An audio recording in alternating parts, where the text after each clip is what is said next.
Thank you. Thank you. Please be seated. Mr. Speaker, Mr. Vice President, members of Congress, distinguished guests, and fellow Americans.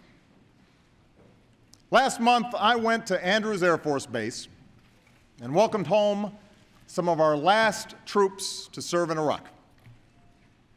Together, we offered a final proud salute to the colors under which more than 1 million of our fellow citizens fought, and several thousand gave their lives. We gather tonight knowing that this generation of heroes has made the United States safer and more respected around the world.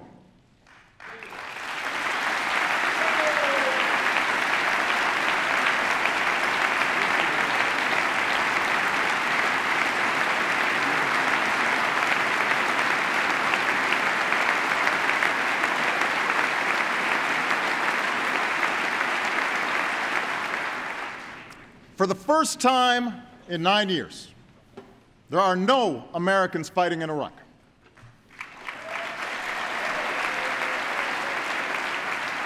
For the first time in 2 decades, Osama bin Laden is not a threat to this country.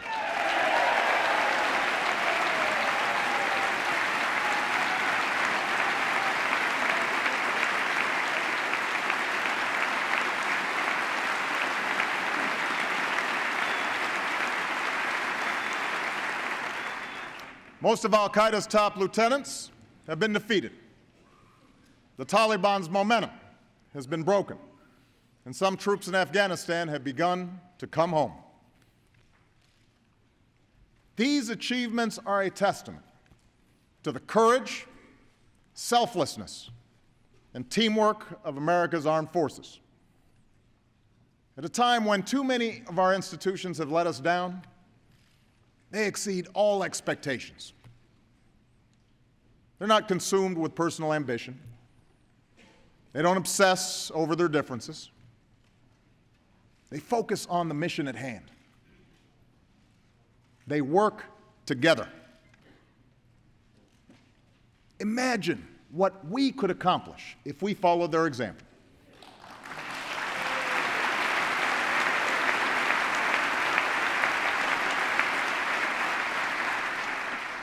Think about the America within our reach, a country that leads the world in educating its people, an America that attracts a new generation of high-tech manufacturing and high-paying jobs, a future where we're in control of our own energy, and our security and prosperity aren't so tied to unstable parts of the world, an economy built to last, where hard work pays off and responsibility is rewarded.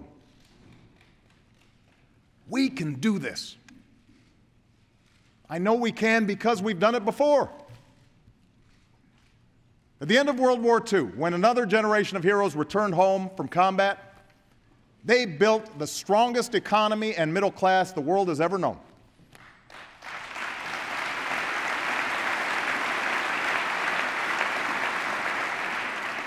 My grandfather, a veteran of Patton's Army, got the chance to go to college on the GI Bill. My grandmother, who worked on a bomber assembly line, was part of a workforce that turned out the best products on earth. The two of them shared the optimism of a nation that had triumphed over a depression and fascism. They understood they were part of something larger. They were contributing to a story of success that every American had a chance to share. The basic American promise that if you worked hard, you could do well enough to raise a family, own a home, send your kids to college, and put a little away for retirement. The defining issue of our time is how to keep that promise alive. No challenge is more urgent. No debate is more important. We can either settle for a country where a shrinking number of people do really well, while a growing number of Americans barely get by. or we can restore an economy where everyone gets a fair shot and everyone does their fair share and everyone plays by the same set of rules.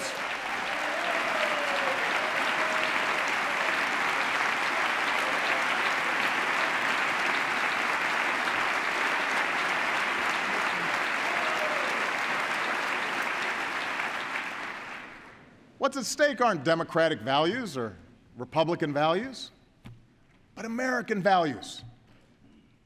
And we have to reclaim them. Let's remember how we got here. Long before the recession, jobs and manufacturing began leaving our shores. Technology made businesses more efficient, but also made some jobs obsolete.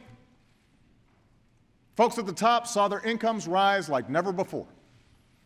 But most hardworking Americans struggled with costs that were growing, paychecks that weren't, and personal debt that kept piling up. In 2008, the house of cards collapsed.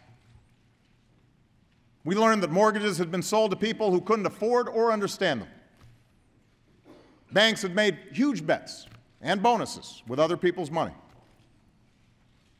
Regulators had looked the other way or didn't have the authority to stop the bad behavior. It was wrong. It was irresponsible. And it plunged our economy into a crisis that put millions out of work, saddled us with more debt, and left innocent, hardworking Americans holding the bag.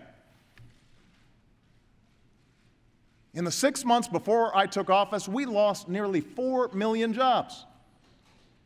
And we lost another 4 million before our policies were in full effect.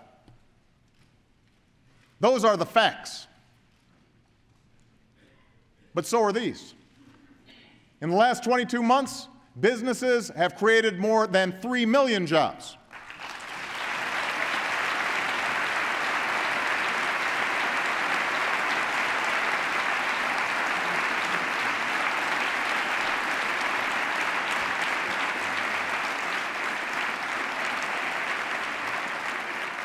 Last year, they created the most jobs since 2005.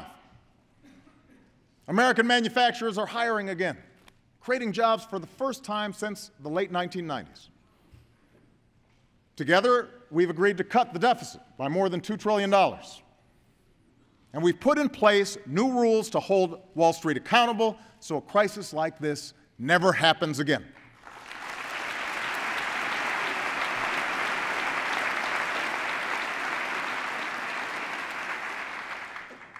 The state of our union is getting stronger, and we've come too far to turn back now.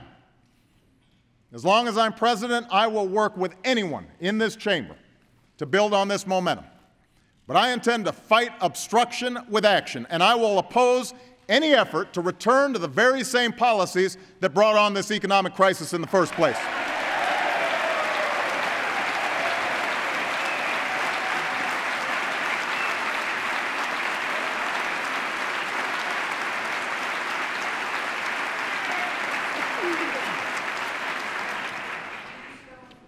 No, we will not go back to an economy weakened by outsourcing, bad debt, and phony financial profits. Tonight, I want to speak about how we move forward and lay out a blueprint for an economy that's built to last. An economy built on American manufacturing, American energy, skills for American workers, and a renewal of American values. This blueprint begins with American manufacturing. On the day I took office, our auto industry was on the verge of collapse. Some even said we should let it die. With 1 million jobs at stake, I refused to let that happen. In exchange for help, we demanded responsibility. We got workers and automakers to settle their differences. We got the industry to retool and restructure. Today, General Motors is back on top as the world's #1 automaker.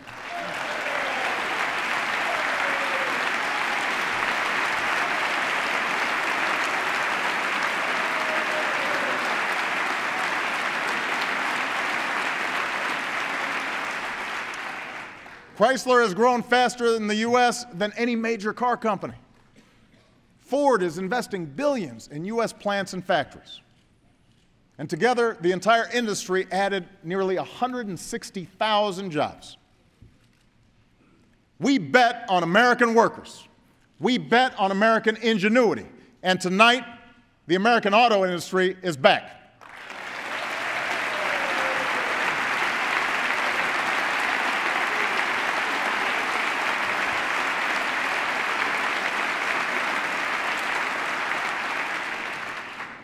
What's happening in Detroit can happen in other industries. It can happen in Cleveland, and Pittsburgh, and Raleigh. We can't bring every job back that's left our shore. But right now, it's getting more expensive to do business in places like China. Meanwhile, America is more productive. A few weeks ago, the CEO of Master Lock told me that it now makes business sense for him to bring jobs back home.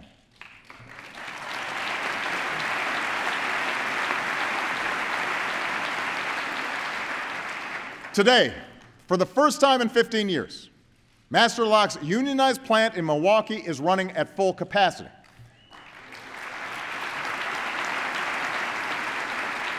So we have a huge opportunity at this moment to bring manufacturing back. But we have to seize it. Tonight, my message to business leaders is simple. Ask yourselves what you can do to bring jobs back to your country, and your country will do everything we can to help you succeed.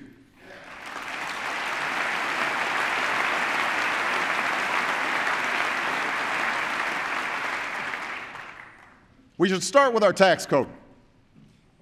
Right now, companies get tax breaks for moving jobs and profits overseas.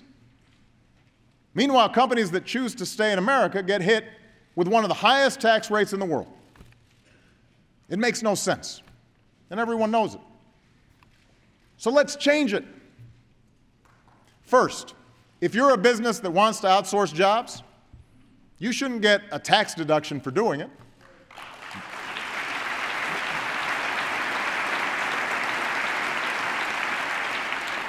That money should be used to cover moving expenses for companies like Master Lock that decide to bring jobs home.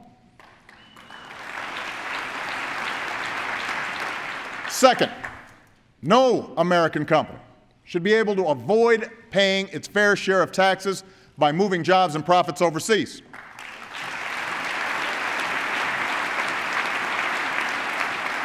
From now on, every multinational company should have to pay a basic minimum tax, and every penny should go towards lowering taxes for companies that choose to stay here and hire here in America.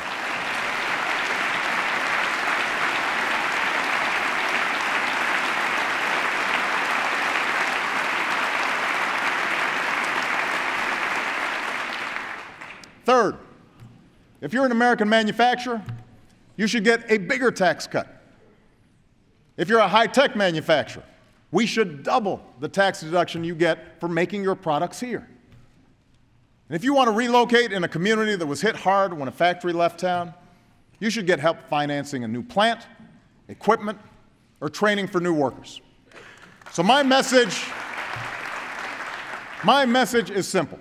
It is time to stop rewarding businesses that ship jobs overseas and start rewarding companies that create jobs right here in America. Send me these tax reforms, and I will sign them right away.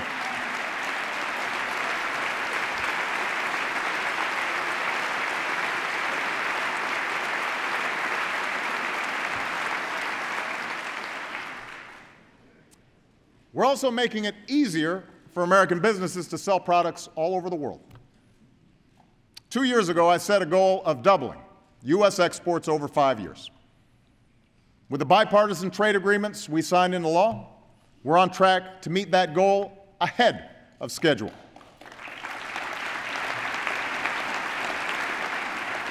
Soon there will be millions of new customers for American goods in Panama, Colombia, and South Korea. Soon there will be new cars on the streets of Seoul imported from Detroit and Toledo and Chicago.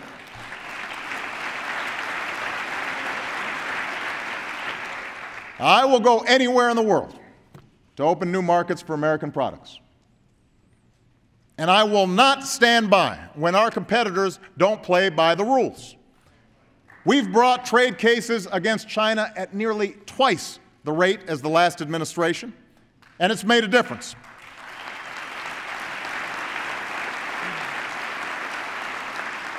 Over 1,000 Americans are working today because we stopped a surge in Chinese tires. But we need to do more. It's not right when another country lets our movies, music, and software be pirated. It's not fair when foreign manufacturers have a leg up on ours only because they're heavily subsidized. Tonight, I'm announcing the creation of a trade enforcement unit that will be charged with investigating unfair trading practices in countries like China. There will be more inspections. There will be more inspections to prevent counterfeit or unsafe goods from crossing our borders. And this Congress should make sure that no foreign company has an advantage over American manufacturing when it comes to accessing financing or new markets like Russia. Our workers are the most productive on earth, and if the playing field is level, I promise you, America will always win.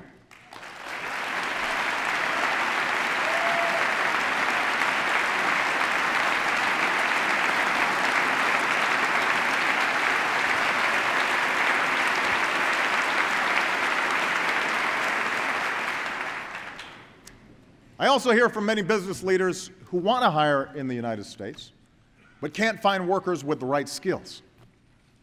Growing industries in science and technology have twice as many openings as we have workers who can do the job. Think about that. Openings at a time when millions of Americans are looking for work. It's inexcusable, and we know how to fix it. Jackie Bray is a single mom from North Carolina who was laid off from her job as a mechanic. Then Siemens opened a gas turbine factory in Charlotte and formed a partnership with Central Piedmont Community College. The company helped the college design courses in laser and robotics training. It paid Jackie's tuition, then hired her to help operate their plant. I want every American looking for work to have the same opportunity as Jackie did. Join me in a national commitment to train 2 million Americans with skills that will lead directly to a job.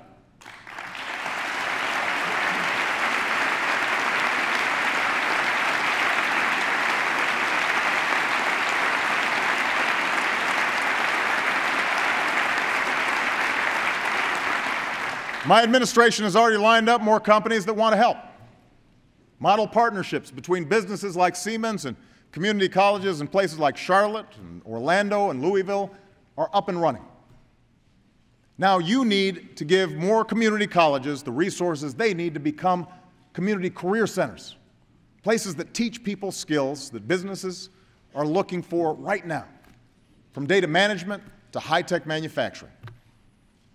And I want to cut through the maze of confusing training programs so that from now on, people like Jackie have one program, one website, and one place to go for all the information and help that they need. It is time to turn our unemployment system into a re-employment system that puts people to work.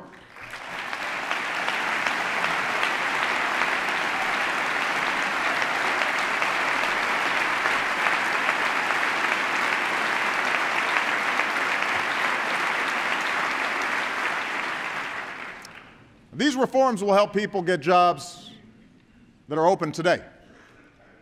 But to prepare for the jobs of tomorrow, our commitment to skills and education has to start earlier. For less than 1% of what our nation spends on education each year, we've convinced nearly every state in the country to raise their standards for teaching and learning. The first time that's happened in a generation.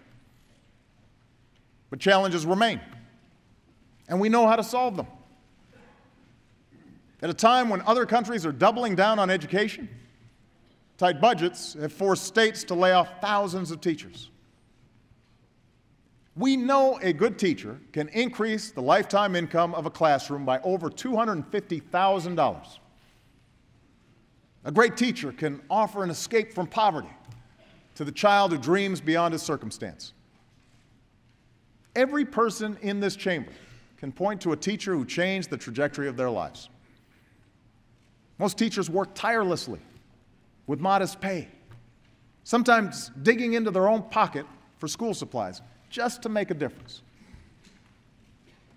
Teachers matter. So instead of bashing them or defending the status quo, let's offer schools a deal. Give them the resources to keep good teachers on the job and reward the best ones. And in return, grant schools flexibility to teach with creativity and passion, to stop teaching to the test, and to replace teachers who just aren't helping kids learn. That's a bargain worth making.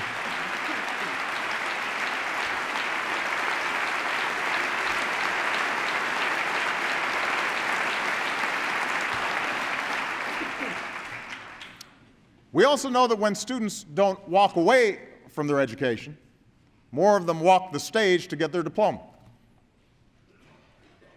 When students are not allowed to drop out, they do better. So tonight, I am proposing that every state requires that all students stay in high school until they graduate or turn 18.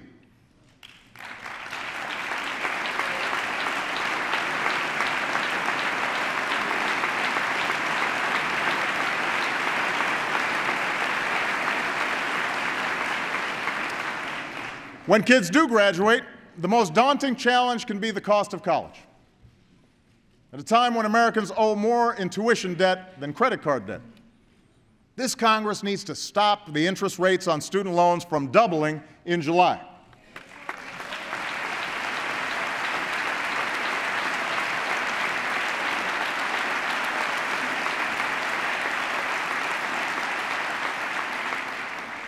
Extend the tuition tax credit we started that saves millions of middle-class families thousands of dollars. And give more young people the chance to earn their way through college by doubling the number of work-study jobs in the next 5 years.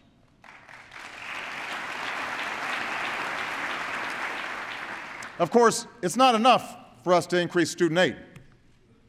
We can't just keep subsidizing skyrocketing tuition. We'll run out of money.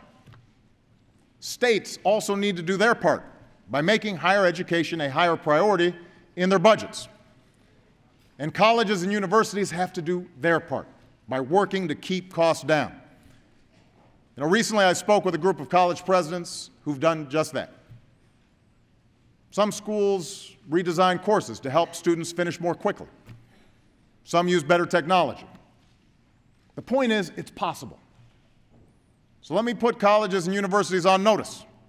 If you can't stop tuition from going up, the funding you get from taxpayers will go down. Higher education can't be a luxury. It is an economic imperative that every family in America should be able to afford. Now, let's also remember that hundreds of thousands of talented, hardworking students in this country face another challenge: the fact that they aren't yet American citizens.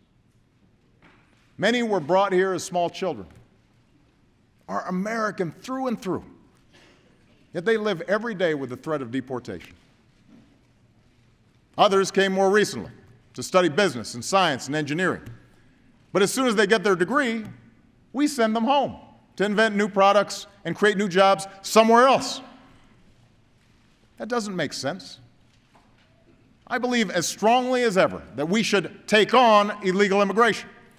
That's why my administration has put more boots on the border than ever before. That's why there are fewer illegal crossings than when I took office. The opponents of action are out of excuses. We should be working on comprehensive immigration reform right now.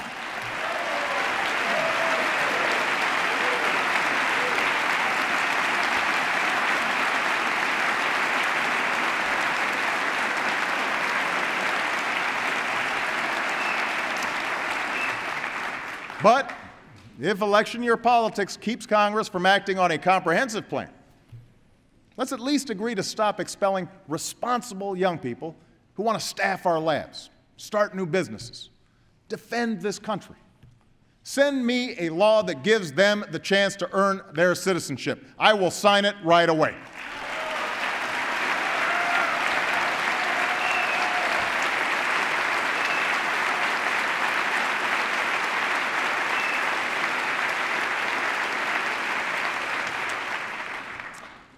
You see, an economy built to last is one where we encourage the talent and ingenuity of every person in this country. That means women should earn equal pay for equal work.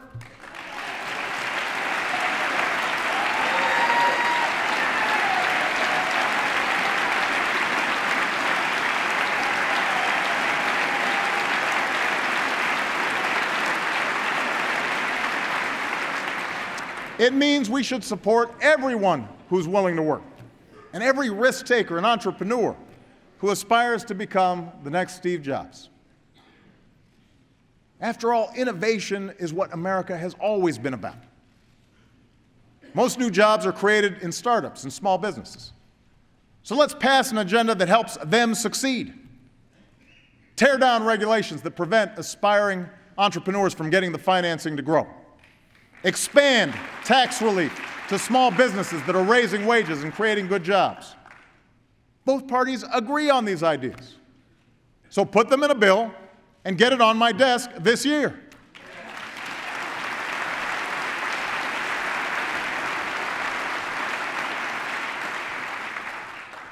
Innovation also demands basic research. Today, the discoveries taking place in our federally financed labs and universities could lead to new treatments that kill cancer cells but leave healthy ones untouched. New lightweight vests for cops and soldiers that can stop any bullet.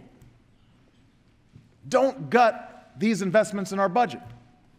Don't let other countries win the race for the future.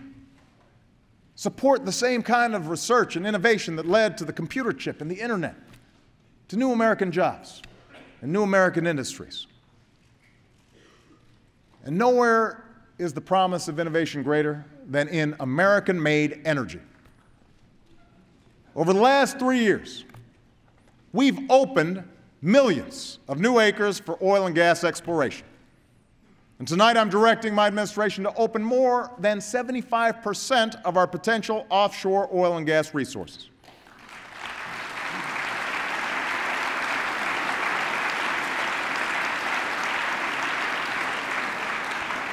Right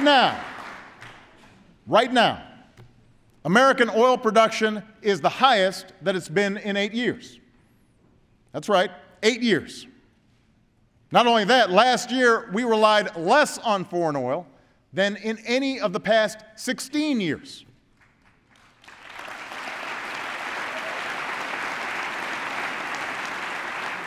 But with only 2% of the world's oil reserves, oil isn't enough. This country needs an all-out, all-of-the-above strategy that develops every available source of American energy.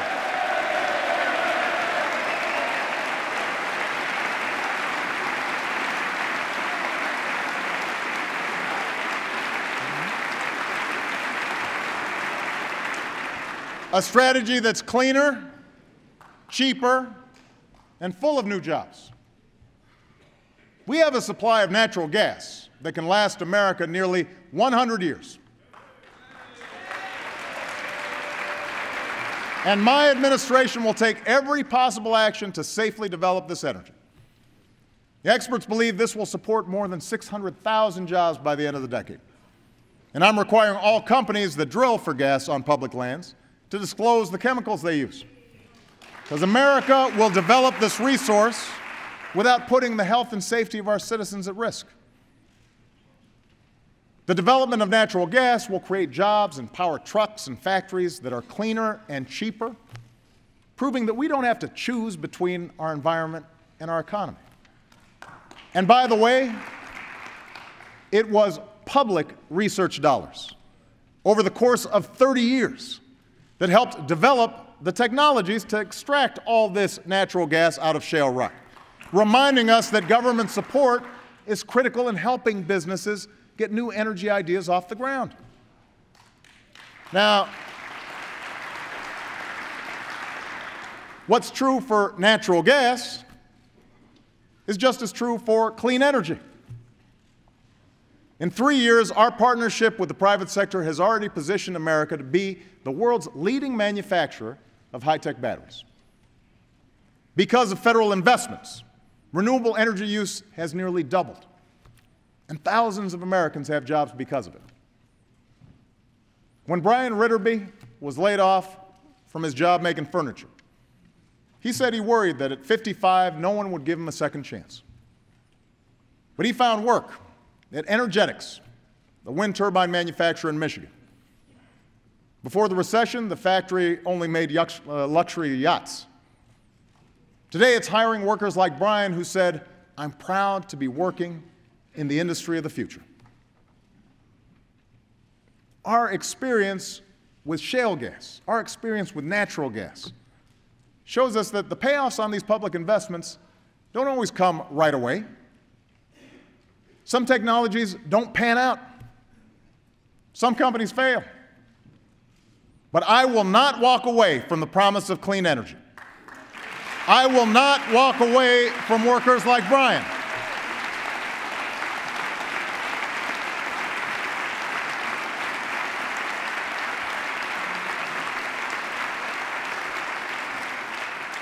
I will not cede the wind or solar or battery industry to China or Germany because we refuse to make the same commitment here. We've subsidized oil companies for a century. That's long enough. It's time to end the taxpayer giveaways to an industry that rarely has been more profitable and double down on a clean energy industry that never has been more promising. Pass clean energy tax credits. Create these jobs.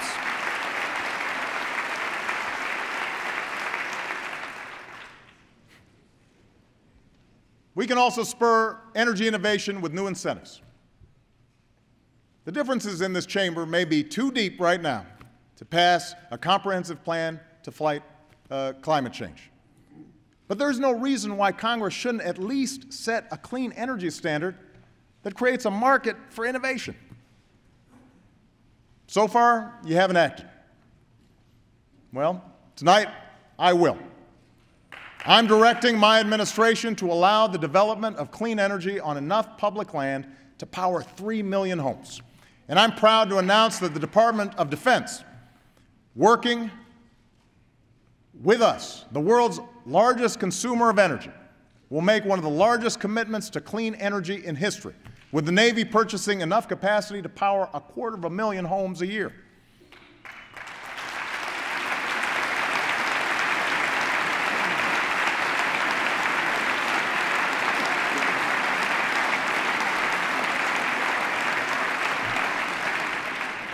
Of course, the easiest way to save money is to waste less energy. So here's a proposal. Help manufacturers eliminate energy waste in their factories and give businesses incentives to upgrade their buildings.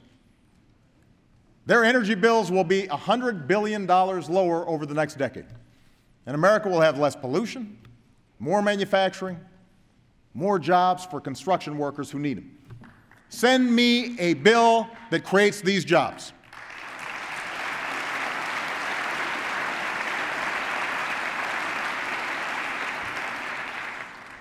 Building this new energy future should be just one part of a broader agenda to repair America's infrastructure. So much of America needs to be rebuilt.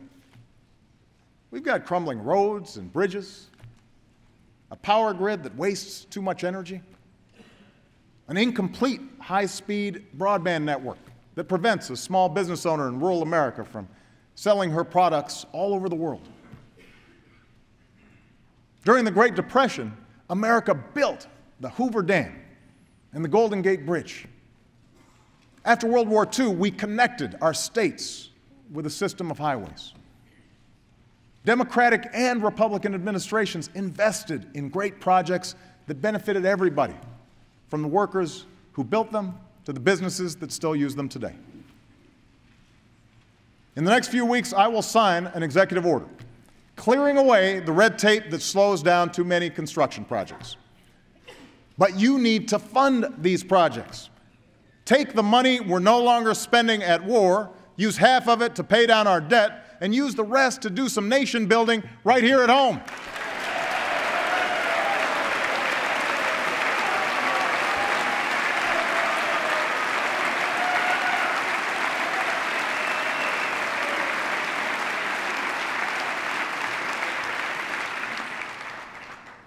There's never been a better time to build, especially since the construction industry was one of the hardest hit when the housing bubble burst.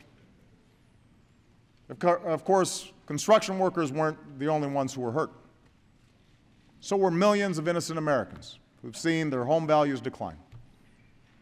And while government can't fix the problem on its own, responsible homeowners shouldn't have to sit and wait for the housing market to hit bottom to get some relief.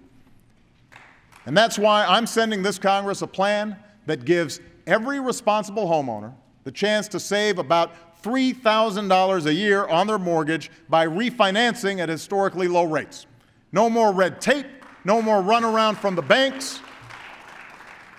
A small fee on the largest financial institutions will ensure that it won't add to the deficit and will give those banks that were rescued by taxpayers a chance to repay a deficit of trust.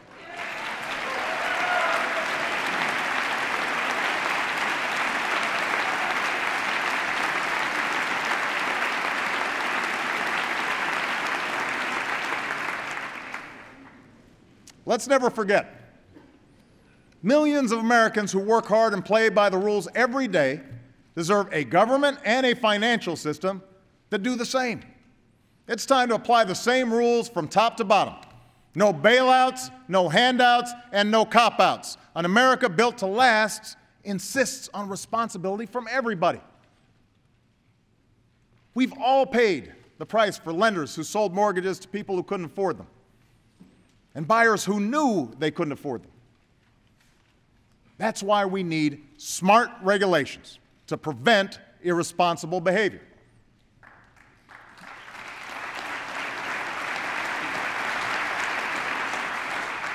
Rules to prevent financial fraud, or toxic dumping, or faulty medical devices. These don't destroy the free market. They make the free market work better.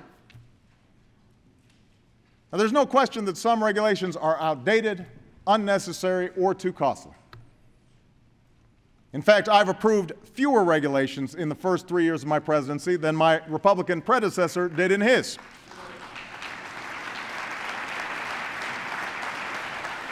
I've ordered every federal agency to eliminate rules that don't make sense. We've already announced over 500 reforms, and just a fraction of them will save business and citizens more than $10 billion over the next 5 years. We got rid of one rule from 40 years ago that could have forced some dairy farmers to spend $10,000 a year proving that they could contain a spill because milk was somehow classified as an oil. With a rule like that, I guess it was worth crying over spilled milk.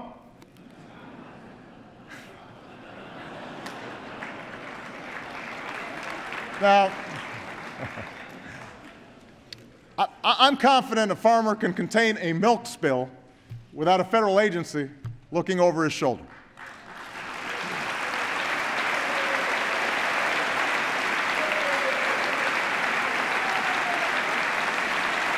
Absolutely.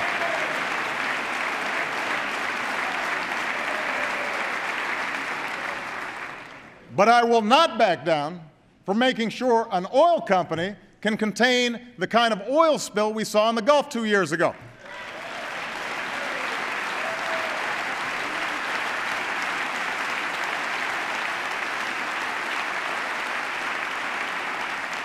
I will not back down from protecting our kids from mercury poisoning or making sure that our food is safe and our water is clean. I will not go back to the days when health insurance companies had unchecked power to cancel your policy, deny your coverage, or charge women differently than men.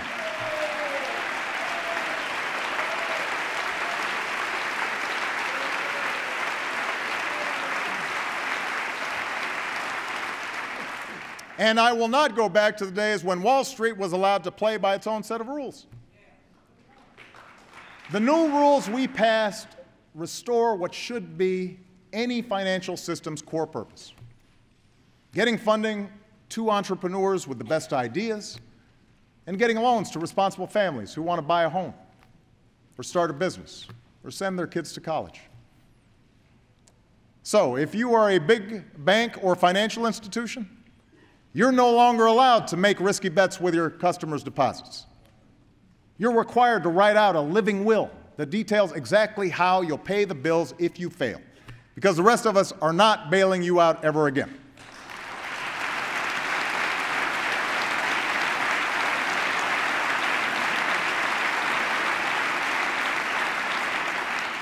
And if you're a mortgage lender, or a payday lender, or a credit card company, the days of signing people up for products they can't afford with confusing forms and deceptive practices, those days are over.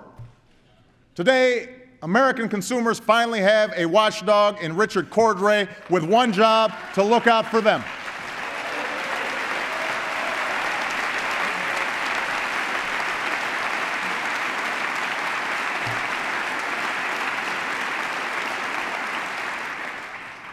We'll also establish a financial crimes unit of highly trained investigators to crack down on large-scale fraud and protect people's investments. Some financial firms violate major anti-fraud laws because there's no real penalty for being a repeat offender. That's bad for consumers, and it's bad for the vast majority of bankers and financial service professionals who do the right thing. So pass legislation that makes the penalties for fraud count. And tonight I'm asking my Attorney General to create a special unit of federal prosecutors and leading state attorney general to expand our investigations into the abuse of lending and packaging of risky mortgages that led to the housing crisis. This new unit will hold accountable those who broke the law, speed assistance to homeowners, and help turn the page on an era of recklessness that hurts so many Americans. Now, a return to the American values of fair play and shared responsibility will help protect our people and our economy. But it should also guide us as we look to pay down our debt and invest in our future. Right now, our most immediate priority is stopping a tax hike on 160 million working Americans while the recovery is still fragile.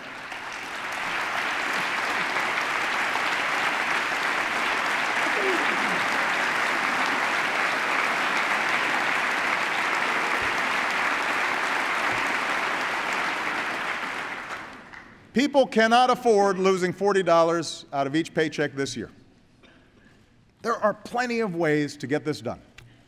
So let's agree right here, right now. No side issues, no drama.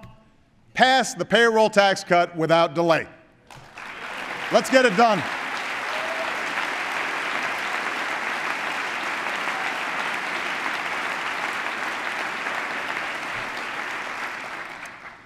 When it comes to the deficit, we've already agreed to more than $2 trillion in cuts and savings. But we need to do more. And that means making choices. Right now, we're poised to spend nearly $1 trillion more on what was supposed to be a temporary tax break for the wealthiest 2% of Americans. Right now, because of loopholes and shelters in the tax code, a quarter of all millionaires pay lower tax rates than millions of middle-class households. Right now, Warren Buffett pays a lower tax rate than his secretary.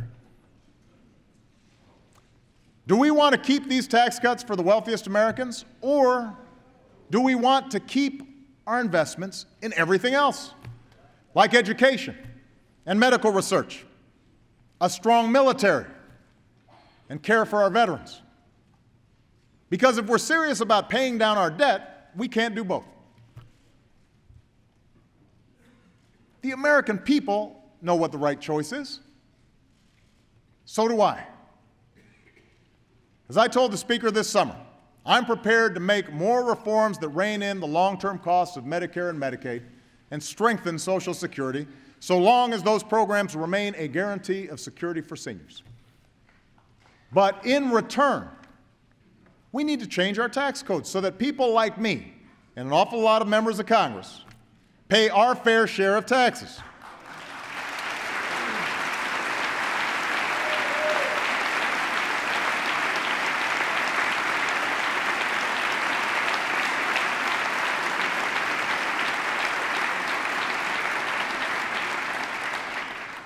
Tax reform should follow the Buffett rule. If you make more than $1 million a year, you should not pay less than 30% in taxes. And my Republican friend Tom Coburn is right. Washington should stop subsidizing millionaires. In fact, if you're earning $1 million a year, you shouldn't get special tax subsidies or deductions. On the other hand, if you make under $250,000 a year, like 98% of American families, your taxes shouldn't go up. You're the ones struggling with rising costs and stagnant wages. You're the ones who need relief. Now, you can call this class warfare all you want, but asking a billionaire to pay at least as much as his secretary in taxes? Most Americans would call that common sense. We don't begrudge financial success in this country. We admire it. When Americans talk about folks like me paying my fair share of taxes, it's not because they envy the rich. It's because they understand that when I get a tax break I don't need and the country can't afford, it either adds to the deficit or somebody else has to make up the difference, like a senior on a fixed income, or a student trying to get through school, or a family trying to make ends meet. That's not right. Americans know that's not right. They know that this generation's success is only possible because past generations felt a responsibility to each other and to the future of their country. And they know our way of life will only endure if we feel that same sense of shared responsibility. That's how we'll reduce our deficit. That's an America built to last.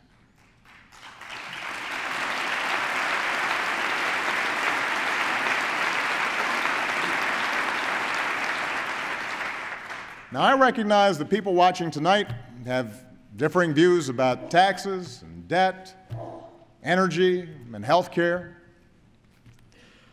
But no matter what party they belong to, I bet most Americans are thinking the same thing right about now. Nothing will get done in Washington this year, or next year, or maybe even the year after that, because Washington is broken. Can you blame them for feeling a little cynical? The greatest blow to our confidence in our economy last year didn't come from events beyond our control. It came from a debate in Washington over whether the United States would pay its bills or not. Who benefited from that fiasco? I've talked tonight about the deficit of trust between Main Street and Wall Street, but the divide between this city and the rest of the country is at least as bad. And it seems to get worse every year. And some of this has to do with the corrosive influence of money in politics. So together, let's take some steps to fix that. Send me a bill that bans insider trading by members of Congress. I will sign it tomorrow.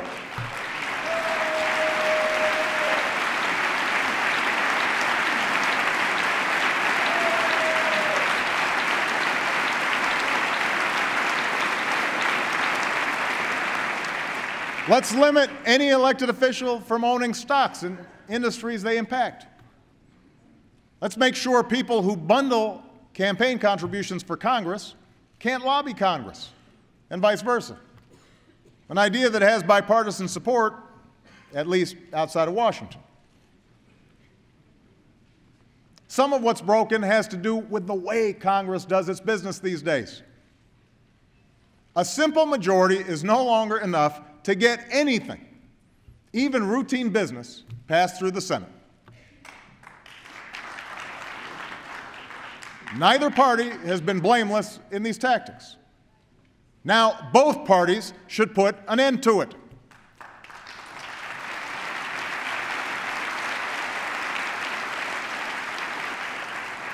For starters, I asked the Senate to pass a simple rule that all judicial and public service nominations receive a simple up or down vote within 90 days.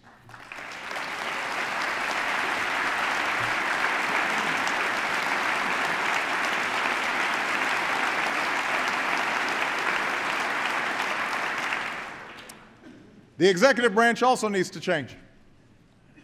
Too often, it's inefficient, outdated, and remote.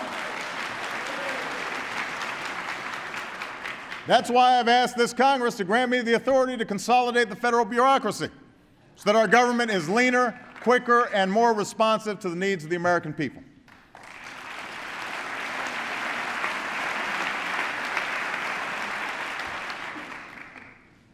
Finally, none of this can happen unless we also lower the temperature in this town. We need to end the notion that the two parties must be locked in a perpetual campaign of mutual destruction, that politics is about clinging to rigid ideologies instead of building consensus around common sense ideas. I'm a Democrat, but I believe what Republican Abraham Lincoln believed. The government should do for people only what they cannot do better by themselves and no more.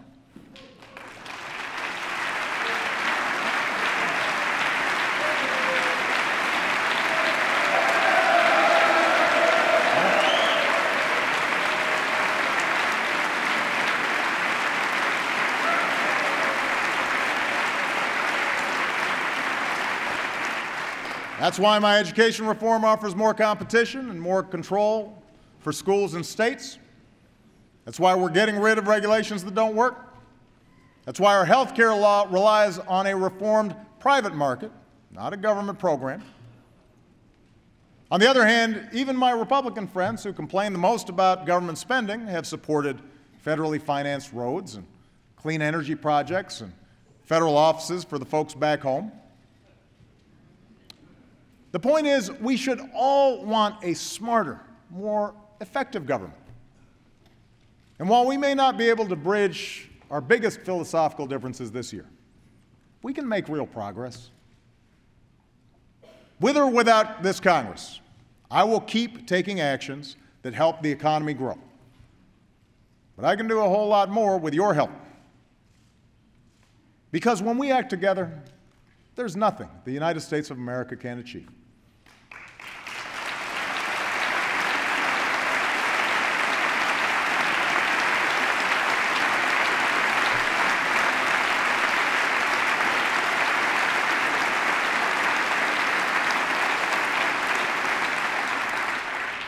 That's the lesson we've learned from our actions abroad over the last few years.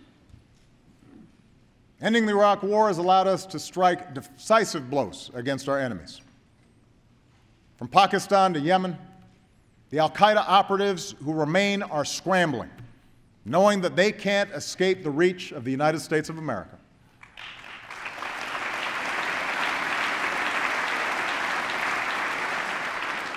From this position of strength, we've begun to wind down the war in Afghanistan. 10,000 of our troops have come home. 23,000 more will leave by the end of this summer. This transition to Afghan lead will continue, and we will build an enduring partnership with Afghanistan so that it is never again a source of attacks against America.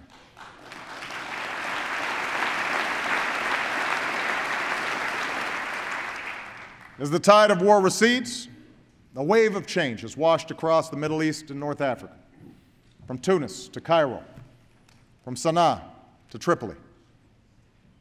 A year ago, Gaddafi was one of the world's longest-serving dictators, a murderer with American blood on his hands. Today, he is gone.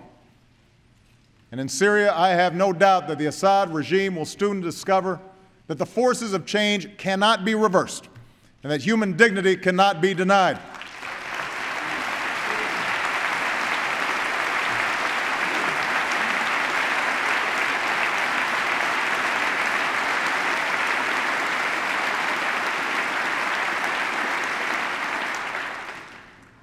How this incredible transformation will end remains uncertain.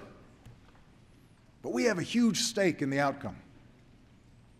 And while it's ultimately up to the people of the region to decide their fate, we will advocate for those values that have served our own country so well. We will stand against violence and intimidation. We will stand for the rights and dignity of all human beings, men and women, Christians, Muslims, and Jews. We will support policies that lead to strong and stable democracies and open markets, because tyranny is no match for liberty. And we will safeguard America's own security against those who threaten our citizens, our friends, and our interests. Look at Iran. Through the power of our diplomacy, a world that was once divided about how to deal with Iran's nuclear program now stands as one. The regime is more isolated than ever before. Its leaders are faced with crippling sanctions. And as long as they shirk their responsibilities, this pressure will not relent. Let there be no doubt. America is determined to prevent Iran from getting a nuclear weapon, and I will take no options off the table to achieve that goal.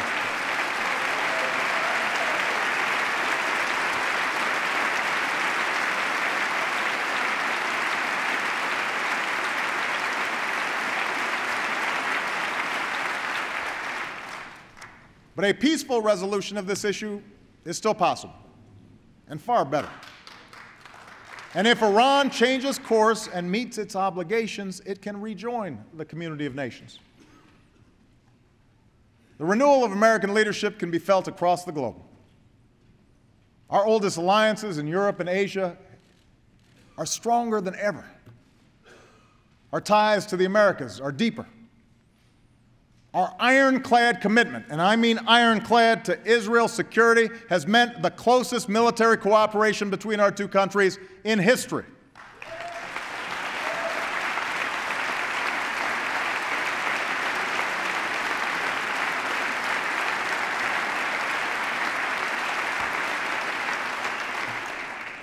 We've made it clear that America is a Pacific power, and a new beginning in Burma has lit a new hope. From the coalitions we've built to secure nuclear materials, to the missions we've led against hunger and disease, from the blows we've dealt our enemies, to the enduring power of our moral example, America is back. Anyone who tells you otherwise, anyone who tells you that America is in decline or that our influence has waned, doesn't know what they're talking about.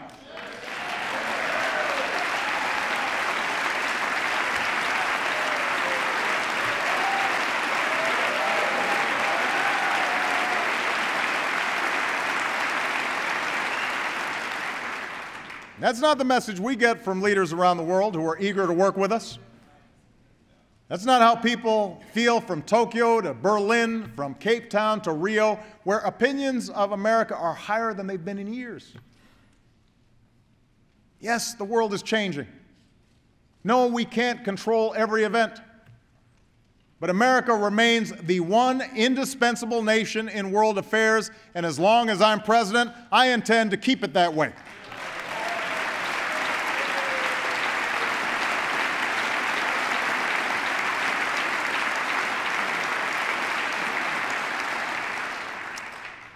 That's why, working with our military leaders, I've proposed a new defense strategy that ensures we maintain the finest military in the world while saving nearly $500 billion in our budget. To stay one step ahead of our adversaries, I've already sent this Congress legislation that will secure our country from the growing dangers of cyber threats.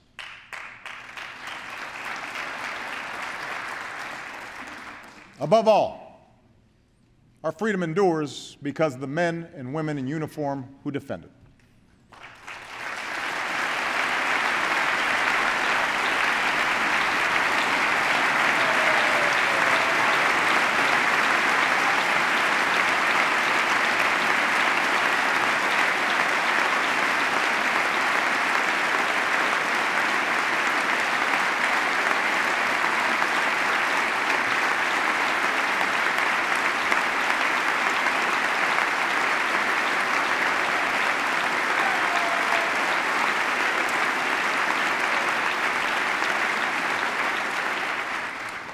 As they come home, we must serve them as well as they've served us.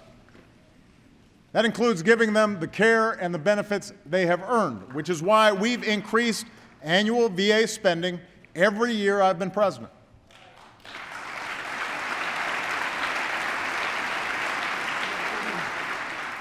And it means enlisting our veterans in the work of rebuilding our nation.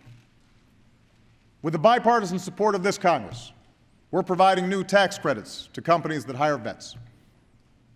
Michelle and Jill Biden have worked with American businesses to secure a pledge of 135,000 jobs for veterans and their families.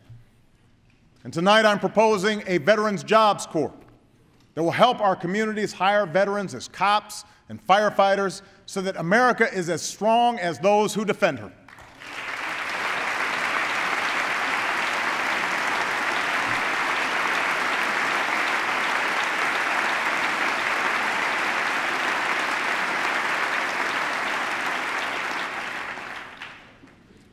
Which brings me back to where I began. Those of us who've been sent here to serve can learn a thing or two from the service of our troops. When you put on that uniform, it doesn't matter if you're black or white, Asian, Latino, Native American, conservative, liberal, rich, poor, gay, straight. When you're marching into battle, you look out for the person next to you, or the mission fails. Where you're in the thick of the fight, you rise or fall as one unit, serving one nation, leaving no one behind. Now, one of my proudest possessions is the flag that the SEAL team took with them on the mission to get bin Laden. On it are each of their names. Some may be Democrats. Some may be Republicans.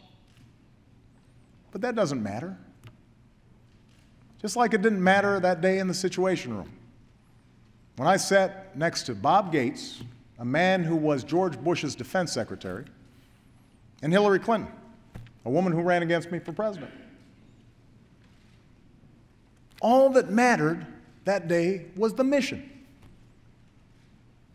No one thought about politics.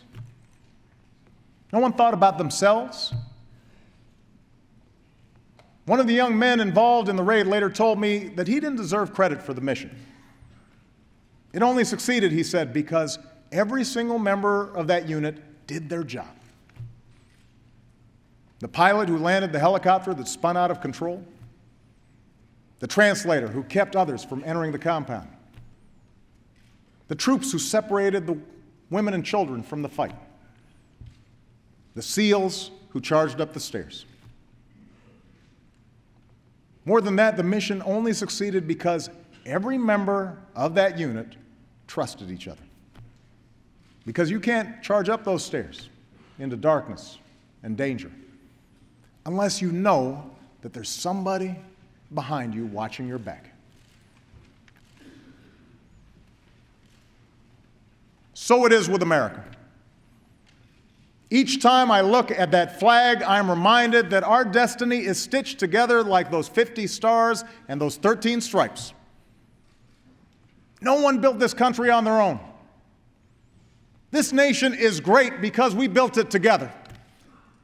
This nation is great because we worked as a team. This nation is great because we get each other's backs.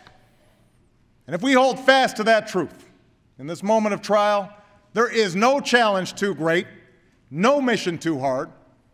As long as we are joined in common purpose, as long as we maintain our common resolve, our journey moves forward, and our future is hopeful, and the state of our union will always be strong.